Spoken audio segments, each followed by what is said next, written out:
Our guest today is Professor Dr. Richard Cravatts, who's the executive director or president of Scholars for Peace in the Middle East. Which is? It's a 501c3 with approximately 30,000 members on 3,200 campuses around the world, all faculty members. We have as our mission to try to ensure the integrity of scholarship and teaching, particularly in regard to Middle Eastern studies and matters concerning Israel. We are not a pro-Israel organization, although most of our members probably would fight for and do support the idea of a free state of Israel.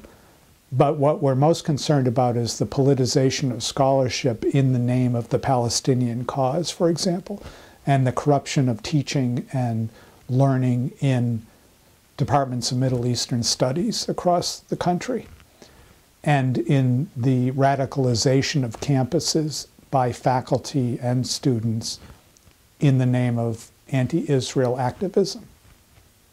And so we try to bring a balance to this, and to, for example, when we see an event such as the One State Solution Conference at the Kennedy School of Government at Harvard 2 years ago, where they had 19 speakers talking about the idea of making Israel into a binational state of Arabs and Jews, letting all the Palestinian refugees, 5 or 6 million, return to what is now Israel as citizens.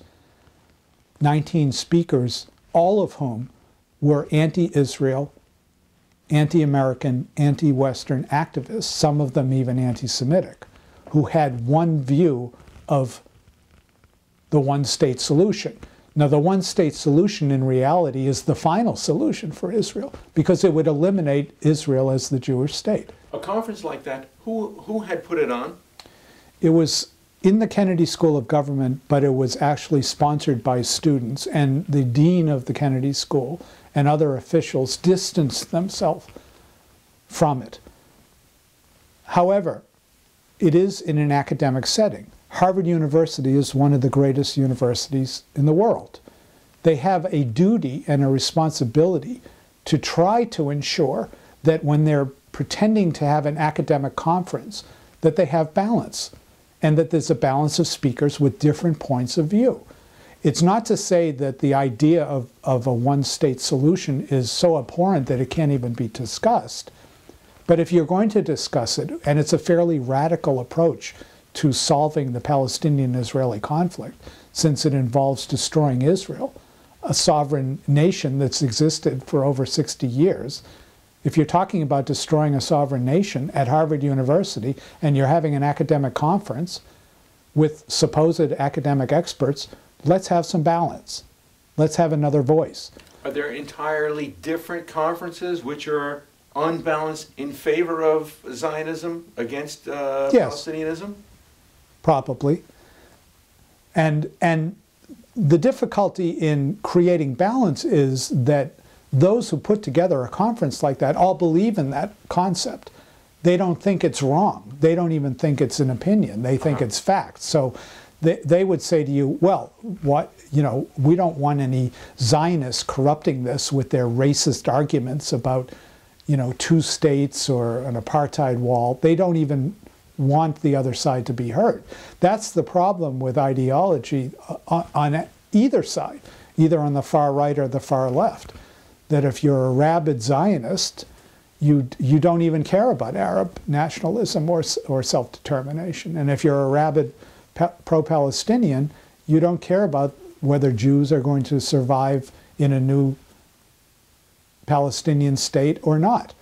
So people on both extremes have a problem with being impartial. We tried to get people to have a balance of views, if possible. And as I told you in other remarks, in Middle Eastern studies departments, for example, there's only one view of the Middle East, and it's skewed against Israel and against imperialism and against Western values. So that's a problem. But in schools like University of California at Los Angeles, there are the Middle East or the Near East Studies Department has many Jews and some Israelis as faculty. Doesn't that create a balance? No, it hasn't. First of all, there are many Jewish professors who are anti-Zionists themselves, and who... Including Israelis? Including Israelis. The Israeli expatriates? In Israel, the academic left is notorious for calling for boycotts of their own country. Within Israel? Within Israel. And how about here in shall we say, the Anglo-British, Australian, Canadian, and American campuses? Many Jews and Jewish professors specifically, and even Jewish studies department heads, have a jaundiced view of Israel for a number of different reasons. Some of them fear that they're going to be perceived as being too Zionist or not forgiving enough of the Palestinians, and of being racist themselves. Some of them may have doubts about the legitimacy of Israel, and even though they're Jewish, it's a strange pathology, this Jewish self-hatred, some people call it. I think you have to be a psychiatrist in some cases to determine what makes some Jews so loathing of both their own religion and the Jewish state. But people like Norman Finkelstein, whose parents are Holocaust deniers, has been one of the greatest enemies of Israel currently, with his mentor, Noam Chomsky, lecturing at hundreds of universities on behalf of Muslim students in support of boycotts and divestments and sanctions of Israel, demeaning what he calls the Holocaust industry, and people like Elie Wiesel, who he thinks are trying to create guilt about the Holocaust in order to mask the crimes of Israel. Would you say that left-wing, anti-Zionist ideologues are in charge of Middle East studies at the majority of such departments throughout this country? No, they're not necessarily Jewish. Jewish studies departments, yes, not Middle East studies. Middle East studies departments include other countries, so they have typically, since Edward Said wrote Orientalism, which said that Westerners and Caucasians and non-Middle Easterners didn't have the cultural capacity to evaluate the Middle East. Middle Eastern departments have become affirmative action centers for people of Arab and Muslim descent. So there aren't a lot of Jews in important, influential positions in Middle Eastern studies departments. Doesn't mean there aren't Jews, but if there are, they typically would not be very strongly pro-Israel or pro-Zionist. Or they wouldn't get hired. Exactly. That's the danger. That's the problem. They wouldn't get hired.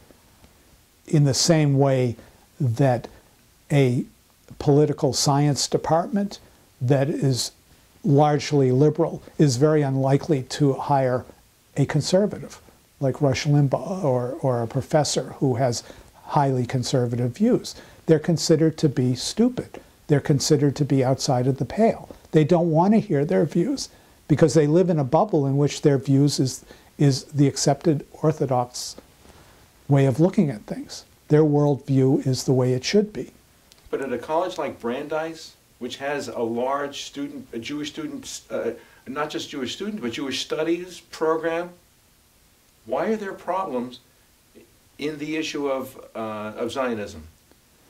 Because many Jews are ashamed of Israel, because it makes them look bad for being Jewish, and they disavow their allegiance to Israel, and or they believe in victimhood of the Palestinians. They don't perceive Israelis to be victims anymore since 1967.